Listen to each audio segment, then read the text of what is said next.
ओम श्री गणेशाय नमः।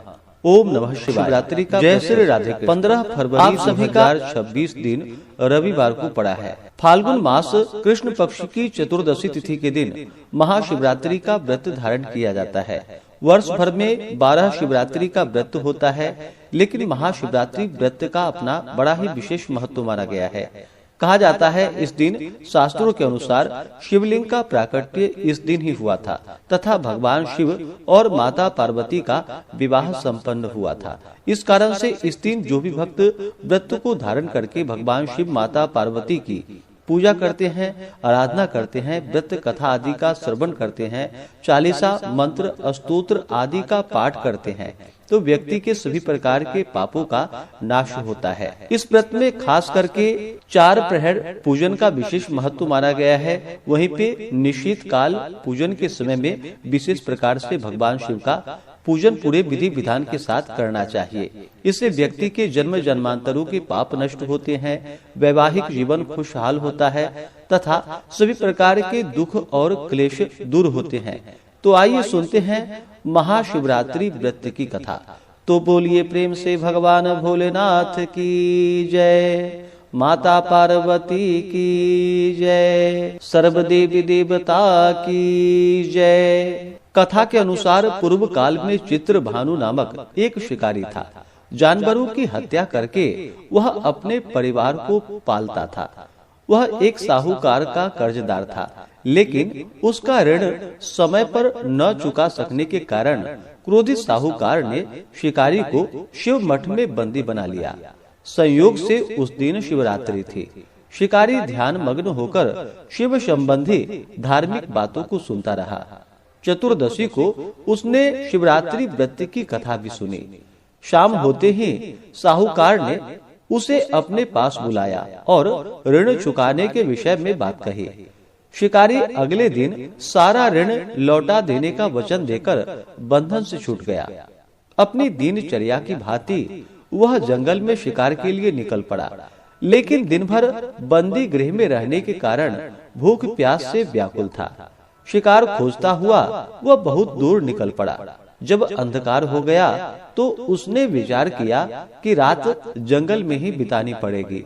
वह वन में एक तालाब के किनारे एक बेल के पेड़ पर चढ़कर रात बीतने का इंतजार करने लगा। बिल्व वृक्ष के नीचे एक शिवलिंग था जो बिल्व पत्रों से ढका हुआ था। शिकारी को उसका पता न चला। पड़ाव बनाते समय उसने जो टहनियां तोड़ी वे संयोग से शिवलिंग पर गिरती चली गई। इस प्रकार दिन भर भूखे प्यासे शिकारी का व्रत भी हो गया और शिवलिंग पर बेलपत्र भी चढ़ गया। एक प्रहर रात्रि बीत जाने पर एक गर्भिणी हिरणी तालाब पर पानी पीने के लिए पहुंची। शिकारी ने धनुष पर तीर चढ़ाकर ज्यों ही प्रत्यंचा खींची, हिरणी बोली कि मैं गर्भिणी हूँ, शीघ्र ही प्रसव करूंगी।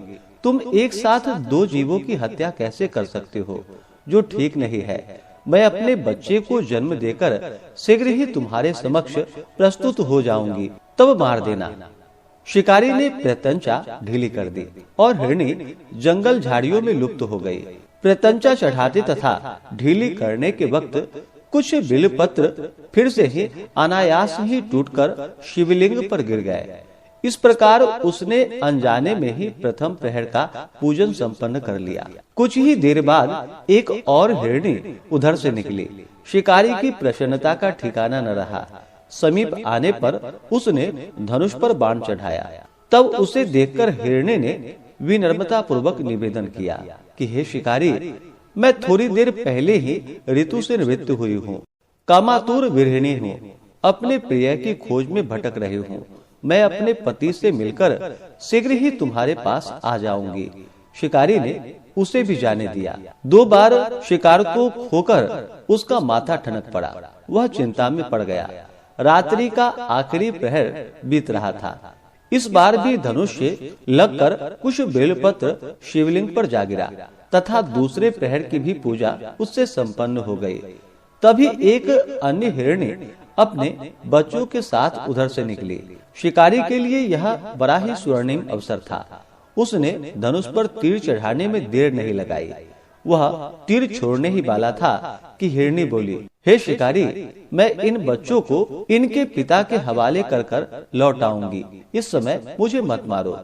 शिकारी हंस पड़ा, सामने आए शिकार को छोड़ दूं, मैं ऐसा मूर्ख नहीं। इससे पहले मैं 2 बार अपना शिकार खो चुका हूँ। मेरे बच्चे भी भूख प्यास से व्यग्र हो रहे होंगे। उत्तर में हिरनी ने कहा, जैसे तुम्हारे अपने बच्चे की ममता तुम्हें सता रही है, ठीक वैसे ही मुझे भी। हे शिकारी, मेरा विश्वास करो, मैं इन्हें इनके पिता के पास छोड़कर तुरंत लौटने की प्रतिज्ञा करती हूँ। हिरनी का दुख भरा स्वर सुनकर शिकारी को उस पर दया आ गई। उसने उस मृगी को भी जाने दिया। शिकार के अभाव में तथा भूख प्यास से व्याकुल शिकारी अनजाने में ही बेल वृक्ष पर बैठा बेल पत्र तोड़ तोड़ कर नीचे फेंकता जा रहा था। अब पांव फटने को आई तो एक हिष्ट पुष्ट मृग उसी रास्ते पर आया। शिकारी ने सोच लिया कि इसका शिकार मैं अवश्य ही करूंगा। शिकारी की तनी हुई प्रत्यंचा को देखकर मृग विनीत स्वर में बोला कि हे शिकारी, यदि तुमने मुझसे पूर्व आने वाली 3 मृगियों को तथा उसके छोटे छोटे बच्चे को अगर मार डाला है तो मुझे भी मारने में विलंब न करो, ताकि मुझे उनके वियोग में एक क्षण भी दुख न सहना पड़े। मैं उन हिरनियों का पति हूँ। यदि तुमने उन्हें जीवन दान दिया है तो मुझे भी कुछ क्षण का जीवन दान देने की कृपा करो। मैं उससे मिलकर तुम्हारे समक्ष उपस्थित हो जाऊंगा। मृग की बात सुनते ही शिकारी के सामने पूरी रात का घटना चक्र घूमने लगा। उसने सारी कथा मृग को सुना दी।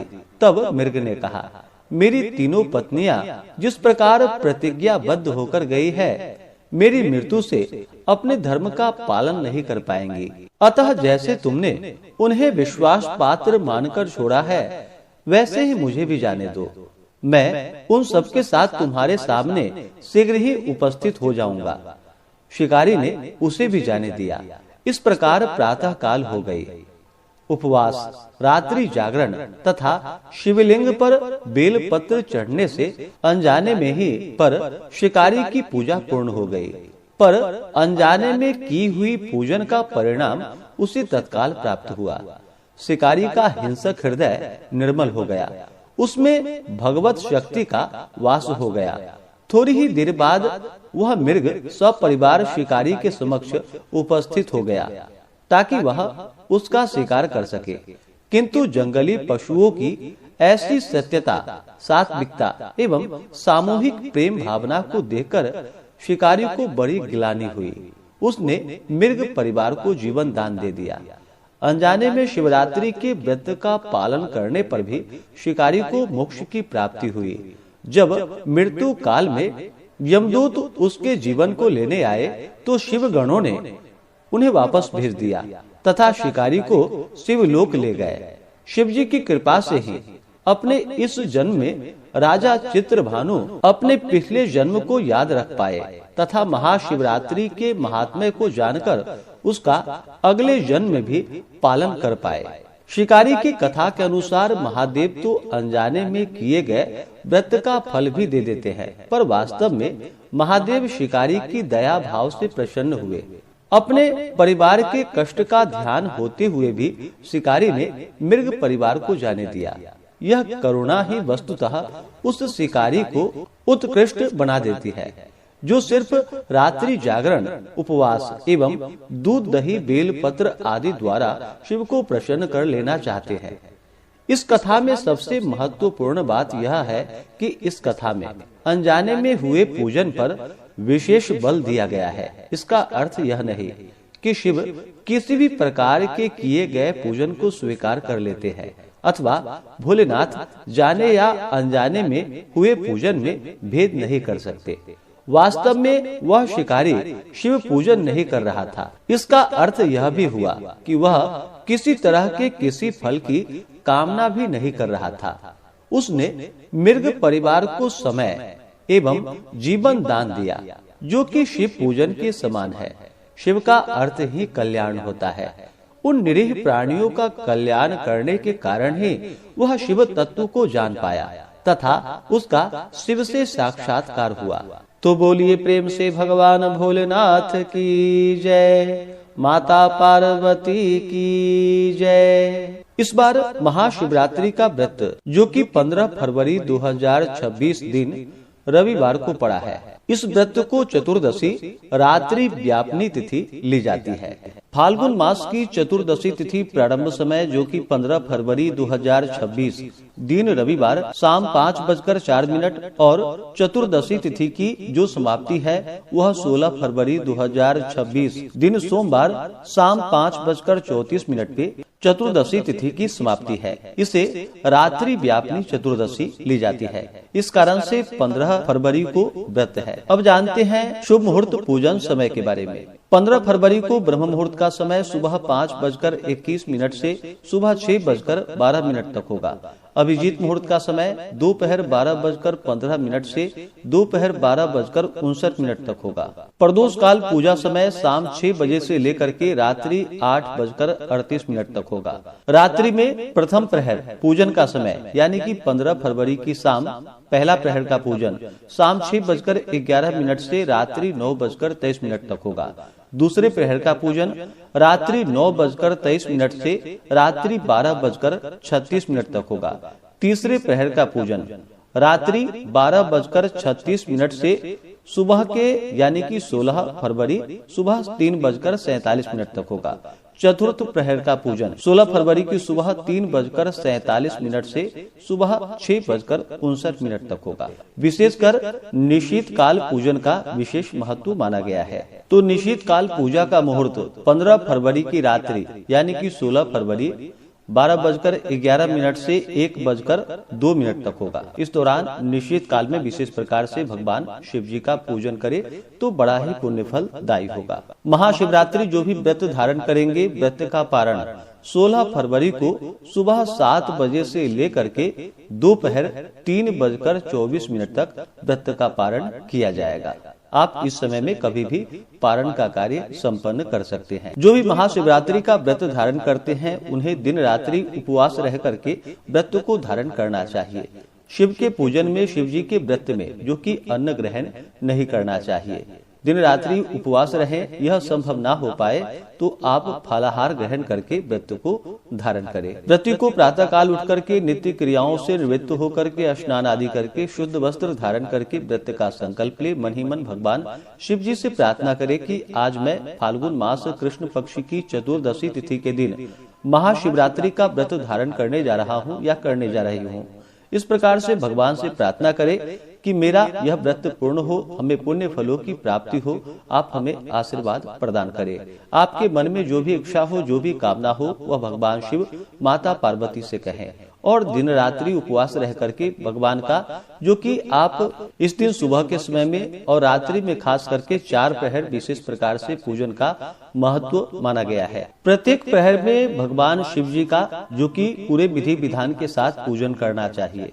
पूजन के लिए अच्छा सा जगह ले या मंदिर में कर रहे हो तो सबसे पहले पूर्व या उत्तर दिशा की ओर मुख करके बैठे, अपना शुद्धिकरण करे, तिलक धारण करे, पुरुष अपने शिखा को स्पर्श करे, गले में रुद्राक्ष की माला आदि को धारण करे और फिर एक दीप प्रज्वलित करके सबसे पहले भगवान गणेश जी का पूजन करे। उसके बाद नंदी, श्रृंगी, भृंगी, कृतमुख, कुबेर, कार्तिकेय, सर्प देवता आदि का पूजन करे। इसके बाद फिर भगवान शिव और माता पार्वती का पूजन करे। प्रत्येक पहर में भगवान का जो कि उसी अनुसार से पूजन करना चाहिए। आप पंचोपचार विधि से या षोडशोपचार विधि से भगवान का पूजन संपन्न कर सकते हैं। जैसे भी आपका सामर्थ्य हो उसके अनुसार से पूजन करें। इस दिन भगवान का जल से अभिषेक करें, पंचामृत से अभिषेक करें। आप चाहें तो अलग अलग वस्तु जैसे कि दूध, दही, घी, शहद, शक्कर आदि से अभिषेक करके फिर पंचामृत से अभिषेक करें, फिर शुद्ध गंगा जल से अभिषेक करें। उसके बाद भगवान को वस्त्र चढ़ाएं। वस्त्र में सफेद वस्त्र या पीले वस्त्र भगवान को अर्पित करें। जल से आचमनी करवाएं, यज्ञोपवीत चढ़ाएं, फिर जल से आचमनी करवाएं। उसके बाद अक्षत, चंदन, पुष्पों की माला अर्पित करें। बेलपत्र, भांग, धतूरा, शमी पत्र चढ़ाएं। अबीर, गुलाल, चंदन, अभ्रक आदि भगवान को अर्पित करें। सुगंधित द्रव्य यानी कि इत्र, गुलाब जल भगवान को अर्पित करें। उसके बाद अनेक प्रकार के नैवेद्य आदि का भोग लगाए, जल से आचमनी करवाएं, मुख शुद्धि के लिए पान पत्र, सुपारी, लौंग, इलायची के साथ में अर्पित करें, द्रव्य दक्षिणा चढ़ाएं और फिर भगवान शिव के अष्टोत्र, चालीसा, मंत्र आदि का पाठ या श्रवण करे, महाशिवरात्रि व्रत का कथा श्रवण करे, भगवान की आरती करे, निराजन करे। इस प्रकार से प्रत्येक पहर में इसी प्रकार से भगवान का पूजन संपन्न करना चाहिए। जो प्रत्येक प्रहर का पूजन नहीं कर पाते हैं तो आप निश्चित काल मुहूर्त में विशेष प्रकार से भगवान शिव जी का पूजन करें और फिर अगले दिन जाकर के पारण सही समय के अनुसार करें। इस प्रकार करने से भगवान शिव जी अपने भक्तों पर अति प्रसन्न होते हैं और अपने भक्तों पर अपना कृपा प्रदान करते हैं। तो आशा करता हूँ कि यह जानकारी आपको अच्छा लगा हो। इसी प्रकार से ज्ञानवर्धक जानकारियाँ प्राप्त करते रहने के लिए, व्रत पूजा के बारे में जानने के लिए, कथा को सुनने के लिए चैनल पे अगर आप पहली बार आए हैं तो चैनल को लाल बटन दबा करके सब्सक्राइब करें, साथ में बेल आइकन घंटी को दबाएं ताकि आने वाली वीडियो का नोटिफिकेशन आपको समय से मिलता रहे। वीडियो को लाइक करें, शेयर करें, सुखी रहें और स्वस्थ रहें। जय श्री राधे कृष्ण। धन्यवाद।